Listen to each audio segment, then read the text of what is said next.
Date है आज 19 जनवरी 2023। ये सब टॉपिक डिस्कस करेंगे इस क्लास में। एथिक्स के लिए एक एग्जाम्पल है, ये झारखंड में डीएम हैं, आईएएस ऑफिसर हैं। इन्होंने गवर्नमेंट की जितनी पुरानी बिल्डिंग थी या किसी विलेज में पुरानी बिल्डिंग थी वहाँ पे लाइब्रेरी बना दी। इन्होंने एक तरह से लाइब्रेरी मूवमेंट चलाया, यानी कि एजुकेशन को प्रमोट किया। तो ये एग्जाम्पल आप एसए में या एथिक्स में लिख सकते हो। एक डेडिकेशन टू पब्लिक सर्विस का एक बहुत अच्छा एग्जाम्पल है। इनका नाम है फैज मोहम्मद। फर्स्ट टॉपिक है ग्रामीण उद्यमी स्कीम। ये प्रीलिम्स और जीएस पेपर 2 के लिए इंपॉर्टेंट है और 3 के लिए भी। ये रिसेंटली न्यूज में इसकी मीटिंग होने वाली है कि इसने कितना अचीव किया और कितने लोगों को इसमें ट्रेनिंग दी गई। ये स्कीम किस लिए लॉन्च की गई थी? ये स्किल ट्रेनिंग प्रोवाइड करने के लिए दी गई थी। ट्राइबल पीपल को स्किल ट्रेनिंग देती है रूरल एरियाज़ में, ग्रामीण क्षेत्रों में, ताकि वहाँ पे इंक्लूसिव और सस्टेनेबल ग्रोथ आए ट्राइबल कम्युनिटीज़ में। ये स्कीम को फंड करता है नेशनल स्किल डेवलपमेंट कॉरपोरेशन। ये national skill development corporation public private partnership है, यानी कि गवर्नमेंट और प्राइवेट सेक्टर दोनों की हिस्सेदारी है इस कॉरपोरेशन में। ये इसको पैसा देती है स्कीम को।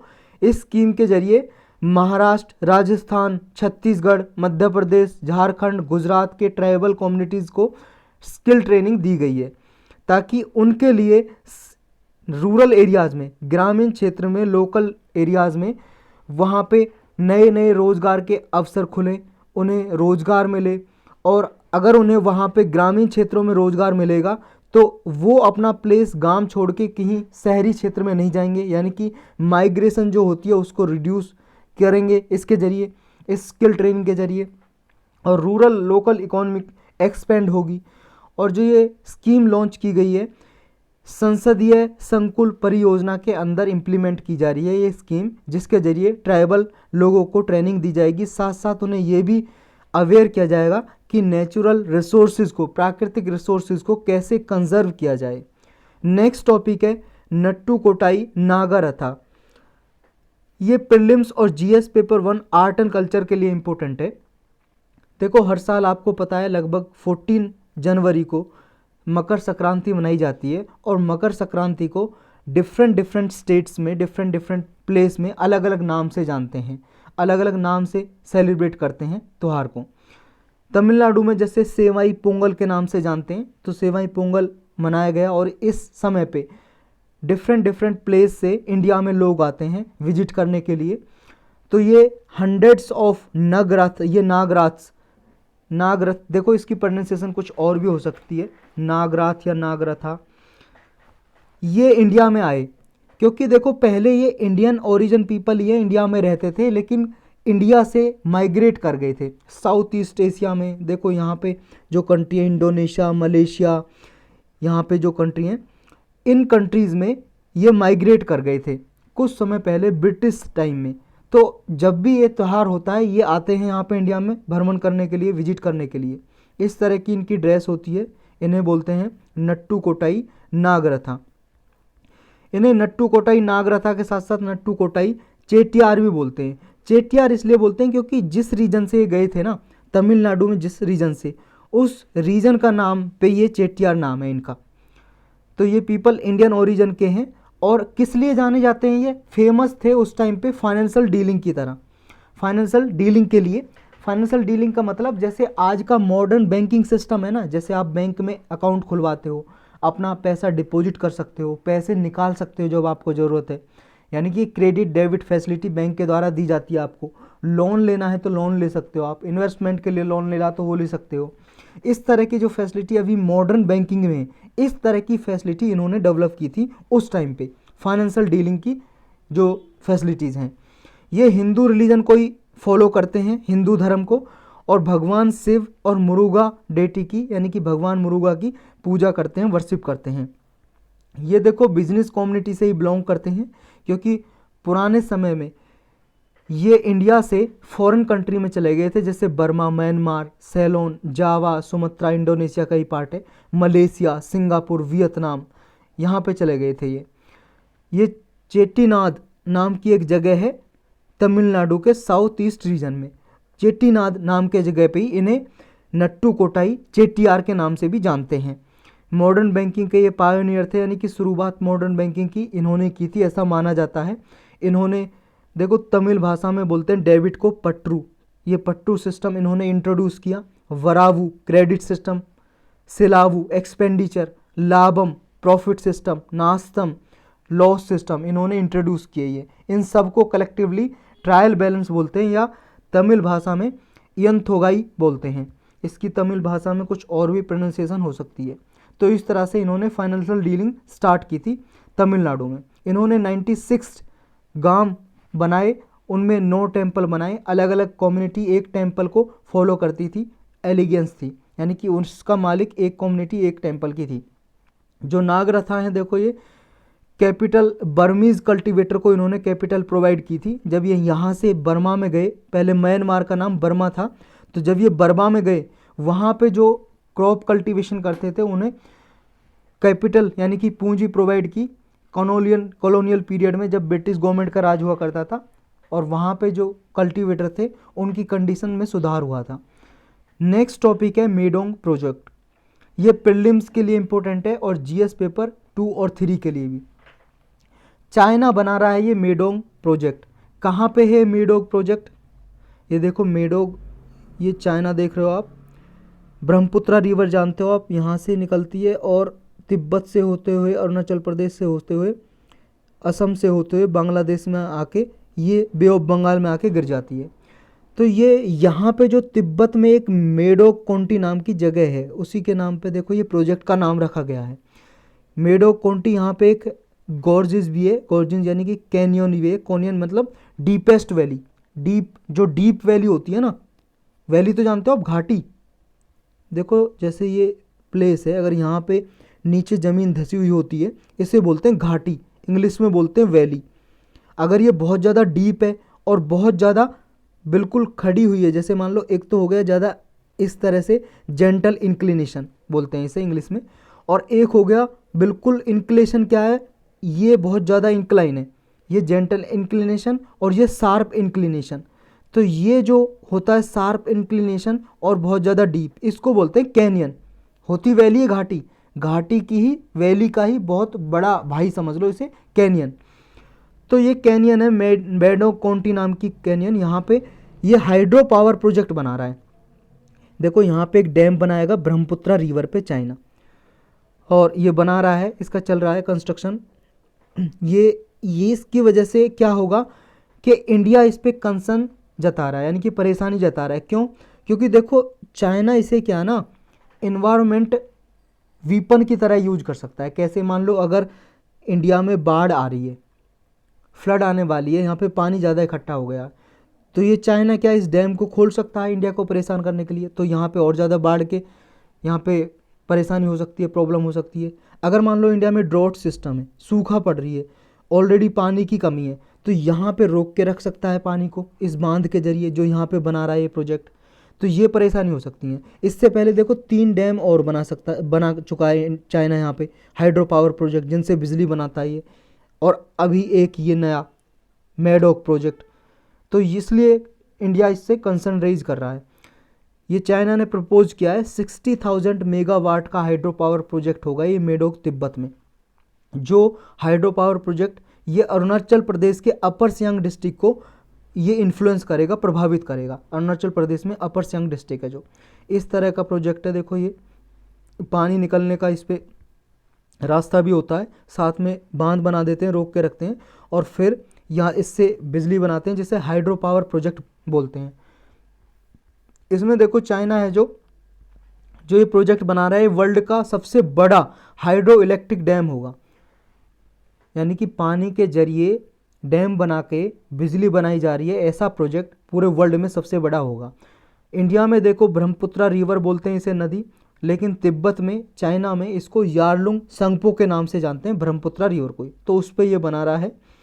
जो ये डैम है मेडोक कोंटी एक जगह है, वहाँ पे बनेगा, और ये ब्रह्मपुत्रा ग्रांड कैनियन या यारलुंग संगपो कैनियन के नाम से जानी जाती है, यानी कि वैली का नाम है, घाटी का नाम, जो वर्ल्ड की सबसे डीपेस्ट, सबसे गहरी और सबसे लंबी घाटी है, लॉन्गेस्ट कैनियन है।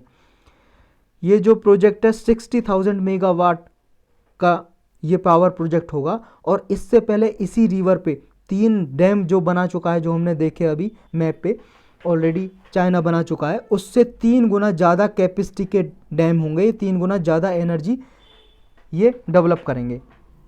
नेक्स्ट टॉपिक है state finance, a study of budget of 2022 to 2023। 2022 का जो बजट पेश किया गया था, आरबीआई ने उसकी स्टडी की है, सर्वे की है, उसी के बारे में रिपोर्ट आई है। आरबीआई ने देखो अभी कुछ कंसर्न रेज की हैं, कुछ परेशानी जताई है, क्योंकि कुछ स्टेट क्या है ओल्ड पेंशन स्कीम है उसको लागू कर रहे हैं, जैसे हिमाचल प्रदेश है। तो इससे कहा है आरबीआई ने, इससे स्टेट को नुकसान होगा और स्टेट की लायबिलिटी इंक्रीज होंगी और स्टेट का जो डेफिसिट है, घाटा है, वो बढ़ सकता है। इसलिए ये न्यूज में है, ये जो स्टडी है। जैसे हिमाचल प्रदेश, राजस्थान, छत्तीसगढ़, झारखंड, पंजाब, इन्होंने ऑलरेडी ओल्ड पेंशन स्कीम से जो रिलेटेड था, लिंक था डियरनेस अलाउंस, इसको दोबारा से शुरू कर दिया है। डियरनेस अलाउंस का मतलब होता है महंगाई भत्ता। जिस तरह से महंगाई बढ़ती है उस हिसाब से गवर्नमेंट एम्प्लॉयज़ को इन्फ्लेशन के हिसाब से, महंगाई के हिसाब से उन्हें महंगाई भत्ता दिया जाता है, पैसे दिए जाते हैं उनकी सैलरी में जोड़ के, कि इतनी महंगाई बढ़ी है तो आपको इतने पैसे और एक्स्ट्रा दिए जाते हैं गवर्नमेंट एम्प्लॉयज़ को। इसी को बोलते हैं डियरनेस अलाउंसेस। तो इनको भी रीस्टोर कर दिया, दोबारा से शुरू कर दिया इन स्टेट्स ने। और जो ओल्ड पेंशन स्कीम में ही दिए जाते थे ये डियरनेस अलाउंस, जो नई पेंशन स्कीम है उसमें ये नहीं है। तो ओल्ड पेंशन स्कीम और न्यू पेंशन स्कीम में क्या फ़र्क है ये भी हम देखेंगे इसमें। ओल्ड पेंशन स्कीम है 2004 में ये डिसकंटिन्यू कर दी थी, हटा दी थी ये गवर्नमेंट ने।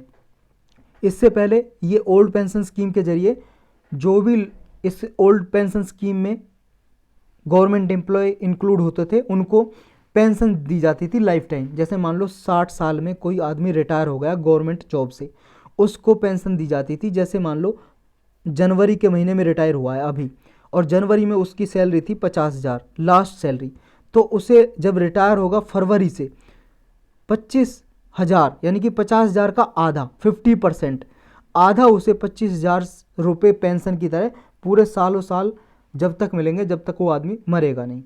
तो ये थी ओल्ड पेंशन स्कीम, इसको हटा दिया गया था गवर्नमेंट ने 2004 में। और 2004 में नई pension scheme, national pension scheme, ये लॉन्च की थी 2004 में। ये वॉलंटरी थी, कोई आदमी इसे ज्वाइन कर भी सकता है, नहीं भी कर सकता है। और ये long term retirement investment plan था जो एडमिनिस्टर करता है मिनिस्ट्री ऑफ फाइनेंस के अंदर PFRDA, pension fund regulatory development authority. ये अथॉरिटी रेगुलेट करती है इस स्कीम को, एडमिनिस्टर करती है न्यू यानी नेशनल पेंशन स्कीम को।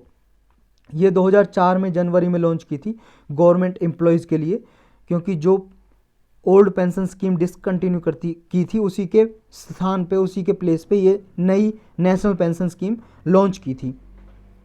1 अप्रैल 2004 के बाद जो भी गवर्नमेंट जॉब में आया है उसे ये नेशनल पेंशन स्कीम में रजिस्टर करते थे। तो दोनों में फ़र्क क्या था? फ़र्क ये था, देखो ये है ओल्ड पेंशन सिस्टम और ये है नेशनल पेंशन स्कीम, नई पेंशन स्कीम। कंट्रीब्यूशन एम्प्लॉय का क्या था? देखो ओल्ड पेंशन स्कीम में कुछ भी अपनी सैलरी से पैसा नहीं कटता था गवर्नमेंट एम्प्लॉयज़ का, निल था। लेकिन नई जो पेंशन स्कीम है उसमें 10% कटता है, 10% करता है। और डियरनेस अलाउंस भी बेसिक पे का जो होता है, बेसिक पे प्लस डियरनेस अलाउंस का 10% कटता है इसमें। 10% का मतलब जैसे बेसिक पे जो भी होगी ना, जैसे मान लो 5,000 10,000 ऐसे बेसिक पे होती है, उसका 10% कटेगा। और फिर इसमें गवर्नमेंट भी देती है उसका अपनी तरफ से, और फिर उस पर इंटरेस्ट मिलता है, ब्याज मिलता है। और वो ब्याज इकट्ठा होकर सब कुछ ये जब रिटायरमेंट होती है उसे आप ले सकते हो एक साथ, या फिर आप कुछ मान लो पेंशन की तरह लेना चाहो हर महीने कुछ, तो ऐसे ले सकते हो। ये नेशनल पेंशन स्कीम जो नई पेंशन स्कीम है उसमें है। लेकिन ओल्ड पेंशन स्कीम में ऐसे सैलरी से पैसा नहीं कटता था हर महीने, जैसे अब कटता है, पहले नहीं कटता था, पैसा नहीं कटता था। और जब भी रिटायरमेंट होती थी तो सैलरी, जितनी लास्ट सैलरी होती थी उसका हाफ उसे मिलता था ज़िंदगी भर। पेंशन गारंटी थी ओल्ड पेंशन स्कीम में, लेकिन नई पेंशन स्कीम में पेंशन की गारंटी नहीं है। जो पैसा आपकी सैलरी में से कट रहा है वही पैसा आपको लास्ट में मिलता है इसमें। अमाउंट ऑफ पेंशन, पेंशन देखो ओल्ड पेंशन में तो 50% मिलता था जो लास्ट ड्रॉन सैलरी होती थी, लेकिन इसमें कोई पेंशन का ऐसा है ही नहीं नई पेंशन स्कीम में। डियरनेस अलाउंसेस क्या था? ओल्ड पेंशन सिस्टम में मिलता था महंगाई भत्ता, इसमें नहीं मिलता। कॉम्यूटेशन अलाउड अमाउंट था 50% तक, इसमें है ही नहीं। मतलब जो आप जाते हो किसी, मान लो कहीं घूमने जा रहे हो, ऐसे कॉम्यूटेशन अलाउड था 40% तक, इसमें नहीं था, मतलब नई पेंशन स्कीम में नहीं है। GPF eligibility old pension scheme में था, नई में नहीं है।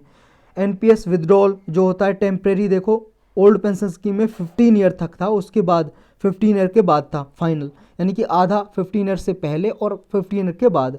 लेकिन इसमें देखो जो नई पेंशन स्कीम है, इसमें मई 2015 तक ये अलाउड नहीं था, टीयर 1 तक ये अलाउड नहीं था नई पेंशन स्कीम में, लेकिन उसके बाद अलाउड कर दिया गया। जो आरबीआई ने स्टडी किया बजट के बारे में, 2022-23 का जो बजट 2022 में लॉन्च किया था, यानी कि पेश किया था, प्रेजेंट किया था, उसमें ये स्टडी में देखा गया कि जो स्टेट का ग्रॉस फिस्कल डेफिसिट है, घाटा है जो स्टेट का, वो डिक्लाइन हुआ है 2020-21 से। 2020-21 में 4.1% था ये जीडीपी का फिस्कल डेफिसिट, लेकिन 2022-23 में 3.4% घट गया, डिक्लाइन हो गया। और स्टेट पे जो डेट था, कर्जा था, वो भी घट गया। 2020-21 में 31.1% था और 29.5% हो गया जीडीपी का, यानी कि कर्ज जितनी जीडीपी है उसका 29.5% कर्ज है स्टेट्स पे। देखो ये आप याद रख सकते हो इस तरह से कि डिक्लाइन किया है कर्ज भी और फिस्कल डेफिसिट भी स्टेट्स का।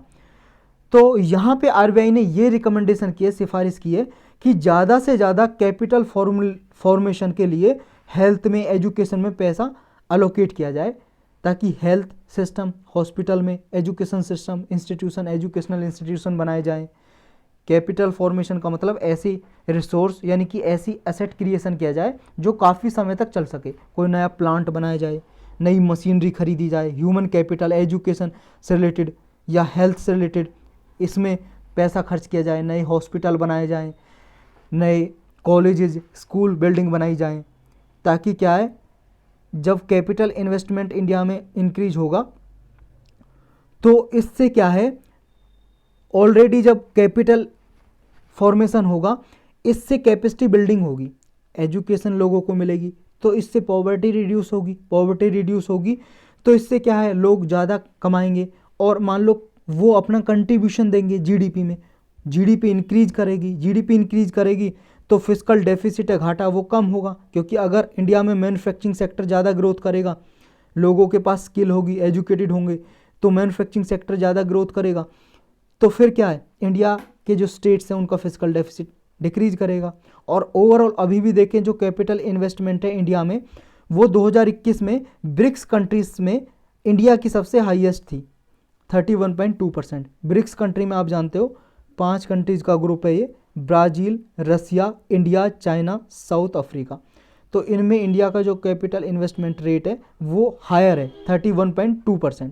नेक्स्ट टॉपिक है ऑक्सफैम रिपोर्ट, ये 2-3 दिन से काफ़ी न्यूज़ में है। देखो ये प्रीलिम्स के लिए भी और मेंस के लिए भी इम्पोर्टेंट है, और एसए के लिए, एसए में इनइक्वलिटी से रिलेटेड, असमानता से रिलेटेड कोई टॉपिक आता है, उसमें आप ये कोट कर सकते हो इसका जो डेटा है। और देखो एथिक्स में भी अगर कोई इनइक्वलिटी से रिलेटेड टॉपिक आता है उसमें भी आप लिख सकते हो, और इनइक्वलिटी से रिलेटेड जीएस पेपर 1, 2, 3 किसी में भी पूछा जा सकता है, मेनली जीएस पेपर 1 में, सोसाइटी में ये टॉपिक आता है, तो वहाँ पे इसका डेटा बहुत इंपॉर्टेंट होता है। अगर आप ये डेटा यूज करते हो तो आपको 1-1.5 नंबर ज़्यादा ही मिलेगा अगर जिसने ये डेटा यूज़ नहीं किया है उससे। तो ऑक्सफैम रिपोर्ट अभी जारी की गई, ये बताती है कि पूरे वर्ल्ड में जो रिचेस्ट 1%, सबसे अमीर 1% के लोग हैं, उनकी जो प्रॉपर्टी है पिछले 2 साल में 2 गुना से भी ज़्यादा बढ़ी है बाकी के लोगों से। अगर इंडिया की बात करें, इंडिया के जो सबसे अमीर 1% लोग हैं, 1% पॉपुलेशन है सबसे अमीर इंडिया की, वो 40% पॉपुलेशन है जो इंडिया की, उससे भी ज़्यादा उनके पास संपत्ति है।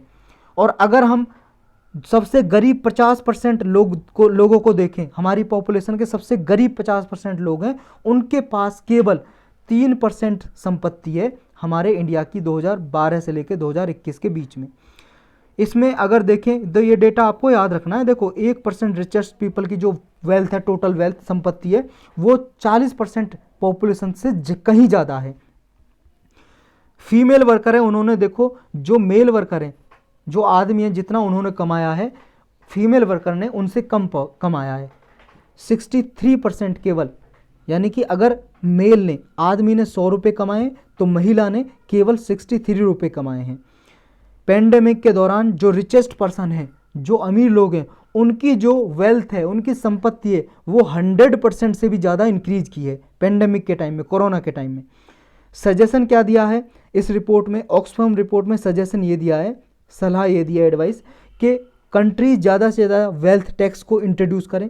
वेल्थ टैक्स होता है अगर मान लो किसी आदमी की वेल्थ संपत्ति एक लिमिट से ज़्यादा है तो उस पर टैक्स लगाया जाता है। विंडफॉल टैक्स को इंट्रोड्यूस करो। विंडफॉल टैक्स क्या होता है? विंडफॉल टैक्स होता है अगर मान लो कोई कंपनी है या कोई इंडस्ट्री है, अगर मान लो उसका प्रॉफिट अनएक्सपेक्टेड बढ़ गया, मान लो एक कंपनी पेन बनाती है, एक पेन, उसे पेन बनाने में 5 रुपये का लागत आती है, यानी कि प्रोडक्शन कॉस्ट 5 रुपये, और इसने मार्केट प्राइस रखा है MRP 10 रुपये, यानी कि 10 रुपये में इसे बेच रही है, यानी कि 5 रुपये का प्रॉफिट हो रहा है। लेकिन हुआ क्या, पेन की डिमांड बहुत ज़्यादा बढ़ गई, पेन बहुत ज़्यादा लोग लेने लगे, सब लोग ऐसे राइटिंग करने लगे मान लो, और पेन की डिमांड ज़्यादा बढ़ गई। पेन की डिमांड जब ज़्यादा बढ़ गई तो पेन की डिमांड ज़्यादा बढ़ेगी तो कंपनी पे ज़्यादा आएगा लोड कि वो ज़्यादा से ज़्यादा प्रोडक्शन करे। तो क्या होगा, कंपनी के पास जो ऑलरेडी है या ज़्यादा मैन्युफैक्चरिंग कर रही है, प्रोडक्शन कॉस्ट 5 रुपये आ रही है इसे, तो डिमांड की वजह से क्या करेगी, ये प्राइस को इंक्रीज कर देगी, मान लो 15 रुपये कर देगी एक पेन का, या 20 रुपये कर देगी। तो पेन की डिमांड ऑलरेडी है, पेन खरीदेंगे ही खरीदेंगे लोग, क्योंकि डिमांड है मार्केट में, मांग है। तो क्या हो रहा है, प्रोडक्शन कॉस्ट तो इसकी सेम थी 5 रुपये, और पहले MRP 10 रुपये थी, लेकिन अब इसने 20 रुपये कर दिया, 15 रुपये कर दिया। अब इसे एक्स्ट्रा प्रॉफिट हो रहा है 5 का या 10 का, 15 किया तो 5 रुपये का एक्स्ट्रा प्रॉफिट हो रहा है लाभ, और 20 रुपये इसने MRP कर दी तो 10 रुपये का एक्स्ट्रा प्रॉफिट हो रहा है। तो जो एक्स्ट्रा प्रॉफिट होता है ना किसी कंपनी इंडस्ट्री को बिना कुछ खर्च किए हुए, ऑटोमेटिकली डिमांड इंक्रीज होने से, तो इस पे, इस एक्स्ट्रा प्रॉफिट पे टैक्स जो लगाते हैं उसी को बोलते हैं विंडफॉल टैक्स।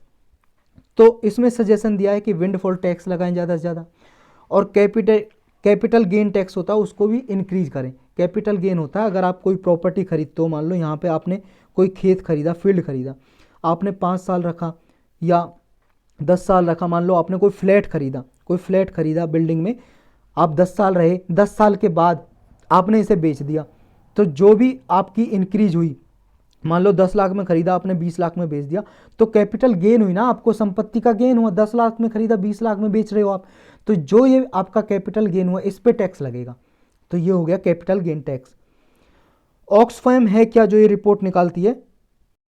ऑक्सफैम रिपोर्ट जारी करती है, देखो ऑर्गेनाइजेशन है जिसे लीड करती है ऑक्सफैम इंटरनेशनल। ये 21 इंडिपेंडेंट चैरिटेबल ऑर्गेनाइजेशन है जिन्होंने मिलकर इसको बनाया था, और ब्रिटिश फाउंडेड कन्फेडरेशन है, यानी कि ब्रिटिश में है इसका हेडक्वार्टर, और 1942 में इसको बनाया गया था। ऑक्सफैम इंटरनेशनल ऑर्गेनाइजेशन का नाम है। 21 ऑर्गेनाइजेशन जो चैरिटेबल ऑर्गेनाइजेशन थी एक साथ आई, उन्होंने मिलकर बनाया था इस ऑर्गेनाइजेशन को, ये जारी करती है रिपोर्ट। नेक्स्ट टॉपिक है DTEA डाउन टू अर्थ, एक मैगजीन है, उस मैगजीन ने एक स्टडी की है, सर्वे की है। उस सर्वे में देखा गया कि ग्लोबल वार्मिंग जो हो रही है, ये प्रीलिम्स के लिए भी इंपॉर्टेंट है और GS पेपर 3 के लिए। जो ग्लोबल वार्मिंग हो रही है, ग्लोबल वार्मिंग तो आप जानते हो क्या है, ग्रीन हाउस गैस की वजह से। ग्रीन हाउस गैस जानते हो क्या है? जैसे CO2 carbon dioxide, methane CH4, water vapour भी होती है।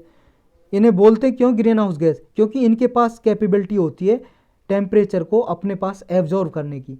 टेम्परेचर को एटमॉस्फेयर में, वातावरण में अगर रहेंगी ये अर्थ के चारों ओर, वातावरण में, एटमॉस्फेयर में, तो ये टेम्परेचर को एब्जॉर्व करके रखती हैं, जिसकी वजह से अर्थ के एटमॉस्फेयर का एवरेज टेम्परेचर इंक्रीज हो जाता है। और अर्थ के एटमॉस्फेयर का एवरेज टेम्परेचर इंक्रीज होना ही ग्लोबल वार्मिंग है। तो इस रिपोर्ट में देखा गया ग्लोबल वार्मिंग जैसे बढ़ रही है तो ये आंट्स हैं, जो मतलब चींटियाँ हैं, वो अडेप्ट नहीं कर पाएंगी अपने आप को। अडेप्ट करने का मतलब टेम्परेचर के हिसाब से अपने आप को ढाल नहीं पाएंगी। ज़्यादा टेम्परेचर बढ़ेगा तो हो सकता है इनकी मृत्यु हो सकती है, डेथ हो सकती है। हाईली वनरेबल है ये क्लाइमेट चेंज के लिए, तो इन पर ज़्यादा प्रभाव पड़ेगा। क्यों पड़ेगा इन पे ज़्यादा प्रभाव? क्योंकि देखो जो इंसेक्ट हैं, ये कीड़े में आते हैं, इंसेक्ट में आते हैं चींटियाँ, ये कोल्ड ब्लडेड क्रिएचर हैं। कोल्ड ब्लडेड है यानी कि इनका खून ठंडा होता है, इसलिए इनको बोलते हैं इक्टोथर्म। ऐसे प्राणी जो कोल्ड ब्लडेड हैं, इक्टोथर्म। और जिनका वार्म ब्लड होता है जैसे ह्यूमन, उन्हें बोलते हैं एंडोथर्म। जो ये कोल्ड ब्लडेड होते हैं, जो एक्टोथर्म है, इंसेक्ट हैं, चींटियां हैं, इनका जो बॉडी टेम्परेचर होता है ना, बाहर एक्सटर्नल सोर्स पे डिपेंड होता है, जैसे सनलाइट पे। अगर सूरज ज़्यादा रहेगा सूरज की रोशनी, टेम्परेचर रहेगा, तो इनका टेम्परेचर बॉडी का मेंटेन रहेगा। अगर नहीं आएगा सूरज, ठंड रहेगी, तो ये टेम्परेचर मेंटेन नहीं कर पाएगी इनकी बॉडी। और ह्यूमन का क्या होता है, जो एंडोथर्म स्पीसीज होते हैं, ये इनके बॉडी टेम्परेचर अपने आप बॉडी मेंटेन कर लेती है, इन्वायरमेंट पे डिपेंड नहीं होती इनकी बॉडी। देखो चींटियों का फ़ायदा क्या होता है, चींटियों का फ़ायदा ये होता है, ये सॉइल एरेशन में फ़ायदा करती हैं। सॉइल में क्या है, वायु का जो मूवमेंट है होता रहे, एयर का मूवमेंट होता रहे, ये इसमें सहायता करती हैं।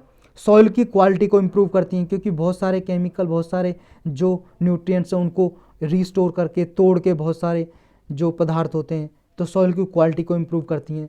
जो प्लांट हैं उनके सीड हैं उनको डिस्पर्स करती हैं। जैसे मान लो खेत में ये सीड बीज डाले, तो चींटियाँ यहाँ से यहाँ लेके जाती हैं, इन्हें डिस्पर्स करती हैं। और एफिशिएंसी, जो पेस्ट एफिशिएंसी है उसको मैनेज करती हैं। इतने सारे काम करती हैं, और भी बहुत सारे काम हैं चींटियों के। और क्या क्या इंपॉर्टेंस है आंट्स की, चींटियों की? देखो आंट्स को इकोसिस्टम इंजीनियर बोला जाता है, इनके काम की वजह से जो ये काम करती है, क्योंकि सॉइल की क्वालिटी को इम्प्रूव करती हैं, और इंसेक्ट के सॉइल को मूव भी करती हैं, नेस्ट बिल्डिंग करती हैं, फॉरेजिंग और न्यूट्रिएंट्स लेवल को भी अफेक्ट करती हैं, सॉइल के जो पोषक तत्व होते हैं उनको प्रभावित करती हैं, इसलिए इन्हें इकोसिस्टम इंजीनियर बोला जाता है। इकोसिस्टम में ये मैनेजमेंट करती हैं एक तरह से। इकोसिस्टम क्या होता है? इकोसिस्टम होता है लिविंग ऑर्गेनिज्म और non living organism. Living organism का मतलब कोई भी जीवित जीव, जैसे आदमी भी हो गया, प्लांट ट्री हो गए, ऑर्गेनिज्म हो गए, सब जितने भी जीव हैं ये इंटैक्ट कर रहे हैं नॉन लिविंग से। नॉन लिविंग मतलब अजीवित, जैसे सनलाइट हो गई, रॉक हो गई, पानी हो गया, वाटर हो गया, सॉइल हो गया, ये नॉन लिविंग हो गए। तो interaction between living and non living organism is called ecosystem. यानी कि इकोसिस्टम क्या, कोई भी कम्युनिटी है लिविंग, यानी कि लिविंग ऑर्गेनिज्म अपने सराउंडिंग में नॉन लिविंग के साथ इंटैक्ट कर रहे हैं, रह रहे हैं, उसको ही बोलते हैं इकोसिस्टम। जैसे एक जंगल है, जंगल भी एक इकोसिस्टम है, क्योंकि वहाँ पे नॉन लिविंग का इंटरेक्शन हो रहा है। जंगली जानवर रह रहे हैं, पेड़ पौधे हैं, और मिट्टी भी है, सनलाइट है, उनके साथ इंटरेक्शन कर रहे हैं। इंटरेक्शन का मतलब होता है इंटरेक्शन का मतलब जानते हो आप, कम्युनिकेशन, एक दूसरे के बीच में कम्युनिकेशन। इकोलॉजिकल निस नाम की एक टर्म है, ये कई बार पूछी जाती है और प्रीलिम्स में पूछ भी चुके हैं इसके बारे में। और इकोसिस्टम भी क्या है, इसके बारे में भी प्रीलिम्स में पूछा जा चुका है। तो ये डेफिनेशन आपको याद रखनी है, living organism surrounded by non living organism, यानी कि उनका इंटरेक्शन जब होता है उसी को बोलते हैं इकोसिस्टम। और इकोलॉजिकल निस ये टर्म है, ये डिस्क्राइब करती है कोई भी कम्युनिटी है, मान लो ये एक एरिया है, यहाँ पे कोई कम्युनिटी रहती है, कोई भी समुदाय, जीव जंतु कोई भी रहते हैं, उनका रोल क्या है, उनका रोल क्या है, वो ही है इकोलॉजिकल निस। किसी कम्युनिटी का role an organism plays in community, किसी कम्युनिटी में कोई ऑर्गेनिज्म, कोई जीव क्या रोल प्ले करता है, क्या भूमिका निभाता है, वो भूमिका को ही बोलते हैं इकोलॉजिकल निस। ये भी आपको याद रखना है। यही थे आज के टॉपिक।